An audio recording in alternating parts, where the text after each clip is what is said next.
We're here today with Ollie Oxley, Lachlan Beggs, Will Matthews and myself, Sam Brain, discussing the sport education model of a Year 10 football group. The unit outcomes we have set ourselves are to develop a greater competency in football, developing different skill sets, including developing organisation and coaching, and to sustain a high participation and motivation throughout. Going to you, Lachlan, quickly, how are we going to devise our 6-week plan in order to make sure these goals are set? Our class is a group of 30 male students with a range of mixed ability students. Our 6-week plan will include the sports education model. This is where students will be put into teams that will remain the same for the whole unit, playing inter-team games throughout, as well as completing doing drills and other fitness aspects in order to enhance team performance. There are 30 students in our class who will need to create 6 teams of 5. This is through the players being placed into leagues and where they rank their own ability. These being Champions League, Premier League, FA Cup, Championship, League 1 and finally League 2. The 5 best players within the group then become team captains and are able to select one student from each league to complete their team. The students are then provided a description of roles within the team which provides student accountability to occur to ensure each member has a role and is completed effectively. These roles being captain, warm-up coach, skills coach, equipment manager, official and an injury/fitness coach. We as the teachers take note of this and ensure everyone has a go at the different roles each lesson. So Ollie and Will, how are you going to implement the aims into our session plan? So at the start of each lesson, students will be asked to get themselves into their teams and hand out their roles to each other. The student then in charge of the warm-up will be asked to take their team off for a 5 to 10 minute warm-up of their choice, whether that's static or dynamic stretching. And then to engage every student, points are going to be rewarded for every aspect of the lesson and not just their football ability and the game result. This will be tracked on scorecards with 1 to 5 points up for grabs for punctuality, warm-up, the skill-specific drill, sportsmanship, and the game result. The teacher will decide how many points each team will receive for each activity. And then regarding the games, 5 points will be given for a win, 3 points for a draw, and then 1 for a loss. Moving on to our first session, which is passing, the students will be learning to develop passing the ball and then moving into space. For the suggestive activities, the first activity will be a rondo. This is where you form a circle as a group with one player in the middle. People in possession will pass to each other, while the person in the middle will try and intercept the pass. When the pass intercepted player comes out of the middle and is replaced by the player on the outside who made a mistake. After doing this for 10 to 15 minutes, teams will be asked to sort out bibs and equipment for a conditioned game where each team will play one game that is implementing the skills learned during the session. To emphasise the passing that has been done at the start of the lesson, a condition will be placed on the game where the teams will have to make 10 passes before scoring. This will encourage the teams to practice what they have just learned, will stop the high ability students from hogging the ball and will help to get everyone involved. So within this session, Ollie and Will, in the passing session, the 5 captains with a higher ability outside of school, how are you going to ensure that you make the activities harder so that they keep being challenged?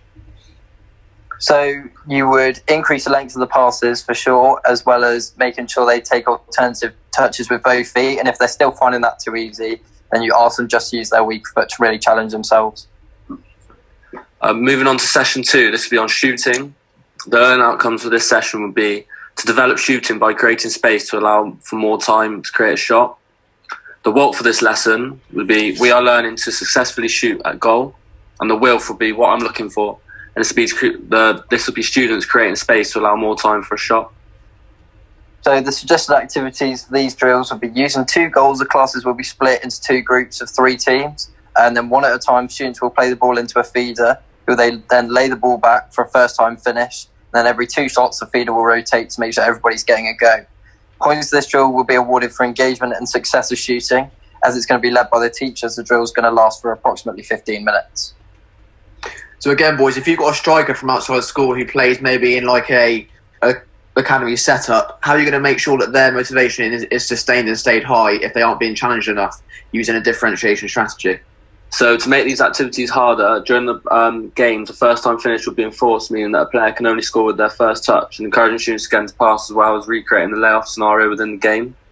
This will be drawing on previously learnt skills from the first lessons. During the drills, if a pupil is finding the drill too easy, they will be told to use their weaker foot and to challenge themselves to put the ball into the corner of goal rather than just hitting the target. So for the third session, the students will be learning dribbling, and it will be to develop dribbling the ball by turning and then running with the ball. The suggested activities for this session will be in their team. Students will be asked to dribble with the ball around a small area whilst the player is trying to knock the balls out of the area. The last person with the ball at the end wins. To progress this activity, all players will have their own ball and try to knock out their opponent's ball whilst keeping control of their own. For the drill, cones will be lined out and students will be asked to perform a relay race where they will dribble to the far end and back before passing to their teammate. Once everyone has completed the relay, the team must sit down. First one to complete this win. 5 races will take place, meaning there's a maximum of 5 points up for grabs. Competition will help to keep the lessons fun and maintain engagement for all students. During the game, there will be no conditions to try and encourage students to dribble with the ball. However, it is still important to pass as well, and students will be asked to reflect on whether dribbling with the ball had an effect on how much they pass to each other.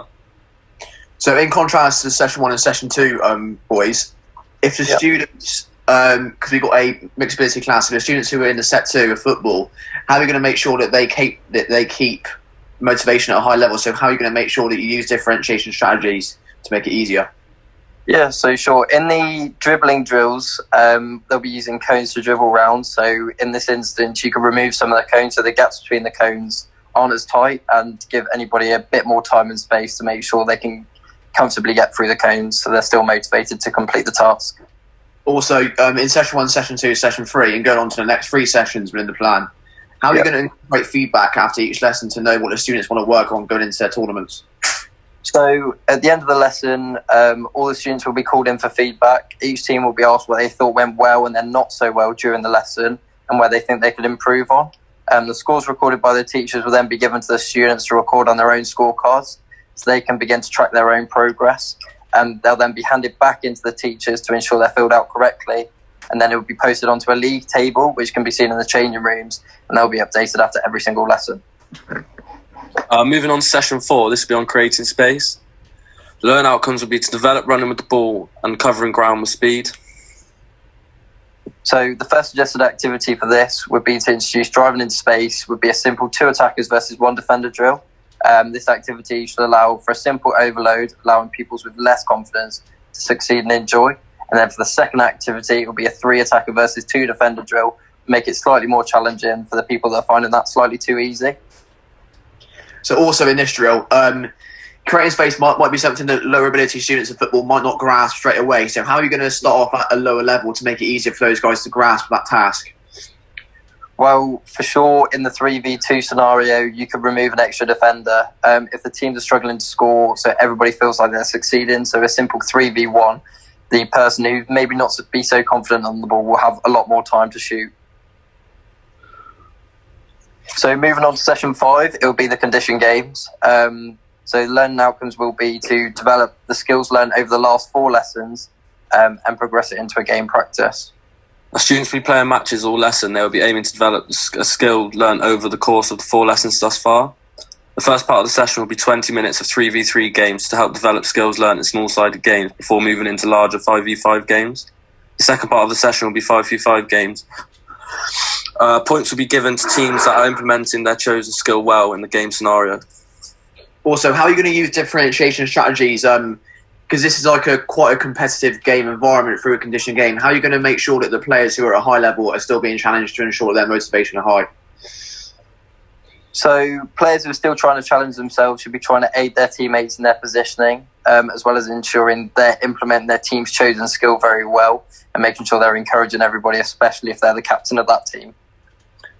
Finally is session 6, which is the full game conditions tournament.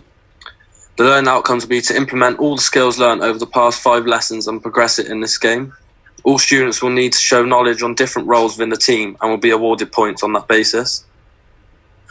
So the suggested activities obviously will be a round-robin scenario. So everybody will be playing everybody, and the games will be about 8 minutes long, just attacking one way. As students will be playing matches all lesson, they'll be aiming to develop all the skills learned over the course of the 5 lessons thus far. So from looking at our 6-week lesson plan, what would you say is the most effective teaching style to implement this? Yeah, so we believe that constructivism is the most beneficial teaching approach. Although behaviourism can be useful, due to our age group and activity, constructivism seems like the most beneficial in the progress of the students. So when touching upon constructivism, we found that Drive and Bell in 1986 described it as a theory of learning based on the students' experiences rather than the knowledge and understanding with the teacher's facilitation. Learners are actively involved in gaining information through their own experiences. In a lesson scenario, it is applied through teachers conducting themselves through motivating and not dictating. They allow students to interact with one another and to offer leadership to students, a few examples being collaborative group work, peer assessment and problem solving.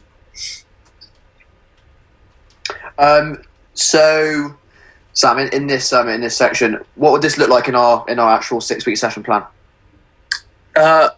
So linking to our sessions, take peer assessment, for example. We'd potentially mix students in ability ranges and give them time to reflect on the session and offer advice on how to improve, what to do more and what to do less, etc. Another example involved with our progression exercises could involve collaborative group work. By splitting into groups, assigning roles and working effectively together, it creates a strong sense of rapport and enjoyment from the activity. However, it has to be taken into account that all the variables have to be correct for these exercises to work. For example, it relies on the students being all involved to evaluate performances. It relies upon student willingness, so motivation can become a challenge. However, though, as briefly touched upon earlier, the positives involve how it's beneficial in special education settings.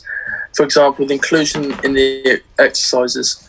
It also helps to develop advanced skills such as critical thinking, analysis and evaluation, and lastly to improve communication and social skills. So what theorists have you studied and read about? So I read about Piaget and Dewey, how they were the lead theorist resulting to the evolution of constructivism. Piaget believed that humans learn through the construction of the one logical structure from another.